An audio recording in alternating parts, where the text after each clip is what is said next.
ഇന്ന് നമുക്ക് ഒരു അടിപൊളി ഷാപ്പിലെ മീൻകറിയാണ് ഉണ്ടാക്കാൻ പോകുന്നത്. അതിനുവേണ്ടി ആദ്യം നമ്മൾ പുളിവെള്ളം ഉണ്ടാക്കുകയാണ് ചെയ്തത്. അപ്പോൾ ആദ്യമേ നമ്മളൊരു പാത്രത്തിൽ അല്പം വെള്ളം വെച്ച് അതിൻ്റെ അകത്തേക്ക് ആവശ്യത്തിന് പുളിയിട്ട് നമുക്കൊന്ന് തിളപ്പിക്കാൻ പോവുകയാണ്. അങ്ങനെ നമ്മൾ അടപ്പിൽ വെച്ചിരിക്കുന്ന ഈ പുളിവെള്ളം നന്നായിട്ട് തിളച്ചിട്ടുണ്ട്. അങ്ങനെ ഈ തിളച്ച് ഈ പുളിയുടെ സത്തൊക്കെ നന്നായിട്ട് നമുക്ക് ആ വെള്ളത്തിലേക്ക് ഇറങ്ങുന്നുണ്ട്. സോ നമുക്ക് ഇനി ഇത് അടപ്പിൽ നിന്ന് വാങ്ങി വെക്കാം. അടുത്തതായി ഒരു മൺകലം അടുപ്പിലേക്ക് എടുത്ത് വെച്ച് അതൊരല്പം ചൂടാകുമ്പോൾ ആവശ്യത്തിന് എണ്ണ, വെളിച്ചെണ്ണ ഇതിൻ്റെ അകത്ത് ഒരു 3-4 ടേബിൾ സ്പൂൺ എണ്ണയാണ് ഒഴിക്കുന്നത്. അത് ഒഴിച്ച് നമ്മൾ കടുക് വറുക്കാൻ വേണ്ടിയാണ്. അപ്പോൾ എണ്ണ ഇതിൻ്റെ അകത്ത് ഒഴിച്ച് നമുക്കൊന്ന് നന്നായി ചൂടാക്കിയെടുക്കാം. അടുത്തതായി ഈ തിളച്ച എണ്ണയിലേക്ക് ആവശ്യത്തിന് കടുക് ഇടാൻ പോവുകയാണ്. കടുകിട്ടൊന്ന് പൊട്ടിച്ചെടുക്കാൻ പോവുകയാണ്. അങ്ങനെ കടുക് നന്നായി പൊട്ടിയിട്ടുണ്ട്. ഇനി ചെയ്യാൻ പോകുന്നത് ഇതിലേക്ക് ആവശ്യത്തിന് ഉലുവയിട്ട് പൊട്ടിക്കാൻ പോവുകയാണ്. സെയിം നമ്മൾ കടുക് എങ്ങനെയാണോ ചെയ്തത് അതേപോലെ തന്നെ ഉലുവയും കൂടെ ഒന്ന് നന്നായിട്ടൊന്ന് പൊട്ടിച്ചെടുക്കുകയാണ്. അടുത്തതായി ഈ കടുക് വറുത്തിരിക്കുന്നതിലേക്ക് നമുക്ക് ആവശ്യത്തിന് വെളുത്തുള്ളി, അത് നീളത്തിൽ അരിഞ്ഞ് വെച്ചിരിക്കുന്ന വെളുത്തുള്ളി ഇതിലേക്കിട്ട് നമ്മളൊന്ന് ഇളക്കുന്നു. അതേപോലെ തന്നെ ഇതിൻ്റെക്ക് നമുക്ക് ഇഞ്ചി ഇതേപോലെ തന്നെ നീളത്തിലാണ് ഇടുന്നത്. അപ്പോൾ ഇഞ്ചിയും വെളുത്തുള്ളിയും കൂടി ഇതിൻ്റെ അകത്തേക്ക് ഇട്ട് നമുക്ക് നന്നായിട്ട് ഇതിനെ ഒന്ന് വഴറ്റിയെടുക്കുകയാണ്. അങ്ങനെ വെളുത്തുള്ളിയും ഇഞ്ചിയൊക്കെ നന്നായിട്ട് വഴറ്റിയിട്ടുണ്ട്. ഇതിലേക്ക് നമുക്ക് ആവശ്യത്തിന് കൊച്ചുള്ളി, ഇത് നന്നായിട്ട് മുറിച്ചതാണ്, ഇതും ഇതിലേക്കിട്ട് വഴറ്റാൻ പോവുകയാണ്. അതേപോലെ തന്നെ കൊച്ചുള്ളിയോടൊപ്പം തന്നെ നമുക്ക് നീളത്തിലരിഞ്ഞ പച്ചമുളക്, അത് നമുക്ക് എരിയുടെ രീതിയിലാണ്, ഓരോരുത്തർക്ക് ഇഷ്ടമാണ്.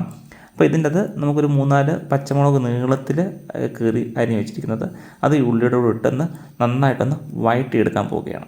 അങ്ങനെ നമ്മുടെ ഉള്ളിയും മുളകും എല്ലാം നന്നായിട്ട് വഴറ്റി നല്ല റെഡി ആയിട്ടുണ്ട്. ഇനി ഇതിലേക്ക് നമുക്ക് ആവശ്യത്തിന് മുളക് പൊടിയാണ് ഇടുന്നത്. മുളക് പൊടി നമ്മുടെ അനുസരിച്ച് ആ ഏരിയയുടെ ഒക്കെ അടിസ്ഥാനത്തിൽ നമുക്ക് ഇട്ടാൽ മതി. നന്നായിട്ട് ഇത് ചേർത്ത രീതിയിലുള്ള മുളക് പൊടി ഇട്ടൊന്ന് ഇളക്കി അതിനുശേഷം നമുക്ക് ആവശ്യത്തിന് മഞ്ഞൾപ്പൊടിയാണ് ഇടുന്നത്. ഇത് രണ്ടും കൂടെ ചേർത്ത് ഈ ഒരു രീതി നമുക്കൊന്ന് നന്നായിട്ടൊന്ന് ഇളക്കിയെടുക്കാം. അങ്ങനെ മുളക് പൊടിയും ഈ മഞ്ഞളും ഉള്ളിയും എല്ലാം കൂടെ നമുക്ക് നന്നായിട്ട് നല്ല റെഡി ആയിട്ട് വന്നിട്ടുണ്ട്. ഇനി ഇതിലേക്ക് ചെയ്യാൻ പോകുന്നതെന്ന് പറഞ്ഞു കഴിഞ്ഞാൽ നമ്മൾ അരച്ച് വെച്ചിരിക്കുന്ന തക്കാളി, ഇത് നമുക്കിതിലേക്ക് ഒഴിച്ച് ശേഷം നമുക്ക് നന്നായിട്ട് ഇതിനെ ഒന്ന് ഇളക്കി ആ ഗ്രേവി ഒന്ന് റെഡിയാക്കി എടുക്കാം. അപ്പോൾ അതിനുവേണ്ടിയാണ് ഇങ്ങനെ തക്കാളി നമുക്ക് നന്നായിട്ട് ഇങ്ങനെ അരച്ച് പേസ്റ്റാക്കി ഇതിലേക്ക് ഒഴിക്കുന്നത്. അങ്ങനെ അരച്ച ഈ തക്കാളി ഒഴിച്ചത് നന്നായിട്ട് തിളച്ചിട്ടുണ്ട്. അപ്പോൾ നമ്മുടെ ഗ്രേവി ഏകദേശം നന്നായിട്ട് റെഡി ആയിട്ടുണ്ട്. ഇങ്ങനെ ഒരല്പം തിളച്ച് വരുമ്പോഴാണ് ഇതിൻ്റെ ഒരു യഥാർത്ഥ ടേസ്റ്റ് നമുക്ക് കിട്ടുന്നത്. അങ്ങനെ നമ്മുടെ ഗ്രേവി ഏകദേശം നന്നായിട്ട് റെഡി ആയിട്ടുണ്ട്. അതിലേക്ക് നമുക്ക് ആവശ്യത്തിന് മല്ലിപ്പൊടിയാണ് ഇടുന്നത്. മല്ലിപ്പൊടിയും ഓരോരുത്തരുടെ അളവാണത് ചെയ്യുന്നത്.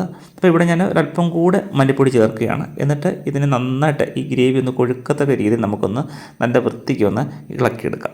അങ്ങനെ റെഡിയായിരിക്കുന്ന ഈ ഗ്രേവിയിലേക്ക് നമ്മൾ ആദ്യമേ റെഡിയാക്കി വെച്ചിരിക്കുന്ന പുളിവെള്ളം കൊണ്ട് ഒഴിക്കുകയാണ്. അതിനകത്ത് ആവശ്യത്തിന് പുളിയും അതിലേക്ക് നമ്മൾ നന്നായിട്ട് ഈ ഗ്രേവിയിലേക്കൊന്ന് ചേർക്കുകയാണ്. അതിന് ശേഷം നമ്മൾ ചെയ്യാൻ പോകുന്നത്, നമ്മൾ എടുത്ത് വെച്ചിരിക്കുന്നത് ഇവിടെ അയലയാണ് എടുത്ത് വെച്ചിരിക്കുന്നത്.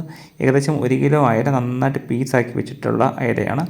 ഈ അയല ഇതിലേക്ക് ഈ ഒരു ഗ്രേവിയിലേക്ക് നമുക്ക് നന്നായിട്ടൊന്ന് റെഡിയാക്കിയിടാം. അതേപോലെ തന്നെ എല്ലാം ഒന്ന് ആ ഒരു ചാറിനകത്ത് മുങ്ങിക്കിടക്കുന്ന രീതിയിലാണ് എടുത്ത് നമ്മൾ വെക്കുന്നത്. അപ്പോൾ ഇതേപോലെ തന്നെ ഈ ഒരു ഗ്രേവിയിലേക്ക് ഈ റെഡിയാക്കി വെച്ചിരിക്കുന്ന അയല ഒന്ന് ജസ്റ്റ് നമുക്ക് ഇടാം. അടുത്തതായി ഈ തിളച്ച് തുടങ്ങിയ ഈ ഒരു മീൻ ചാറിലേക്ക് ആവശ്യത്തിന് കറിവേപ്പില ഇടുകയാണ്. ഇങ്ങനെ കറിവേപ്പില ഇട്ട് അതിൻ്റെ ടേസ്റ്റ് നമ്മൾ കൂട്ടാൻ വേണ്ടിയാണ്. അടുത്തതായിട്ട് ഇവിടെ ഇങ്ങനെ ഈ ഒരു ചാറിൻ്റെ മുകളിലേക്ക് ഇരിക്കുന്ന മീനുകളൊക്കെ ഒന്ന് ഈ ഒരു മീൻ കറിയിലേക്ക് നമുക്ക് ഒന്നുകൂടെ പ്രസ് ചെയ്ത് വെക്കുകയാണ്. ഒന്ന് പ്രസ് ചെയ്ത് വെച്ച് അതെല്ലാ ഇടത്തും അതിൻ്റെ ഗ്രേവി ഒന്ന് പിടിക്കത്തക്ക രീതിയിലൊന്ന് ഒന്നുകൂടി ഒന്ന് തിളപ്പിച്ചെടുക്കാം. അങ്ങനെ മീൻ കറി നന്നായിട്ട് തിളച്ച് തുടങ്ങിയിട്ടുണ്ട്. ഏകദേശം ഒരു 15 മിനിറ്റോളമാണ് ഞാനിത് വെച്ചിരിക്കുന്നത്.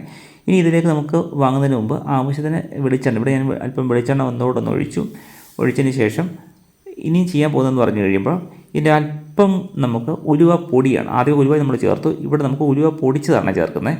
അങ്ങനെ വെളിച്ചെണ്ണയും ഉലുവയും കൂടാണ് ഇവിടെ ചേർത്ത് നമുക്കൊന്ന് നന്നായിട്ട് ഇതിനെ ഒന്ന് ഇളക്കിയെടുക്കുകയാണ്. അപ്പോൾ ഞാൻ കുറച്ച് അളവ് നോക്കണം, ഒരല്പമേ ഉലുവ ഇടാവും.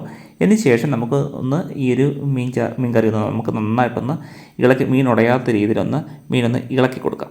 അങ്ങനെ ഷാപ്പിലെ മീൻ കറി നന്നായിട്ട് റെഡി ആയിട്ടുണ്ട്. ഈ പുളിയൊക്കെ പിടിച്ച് നല്ല ടേസ്റ്റാണ് ഇതിന്.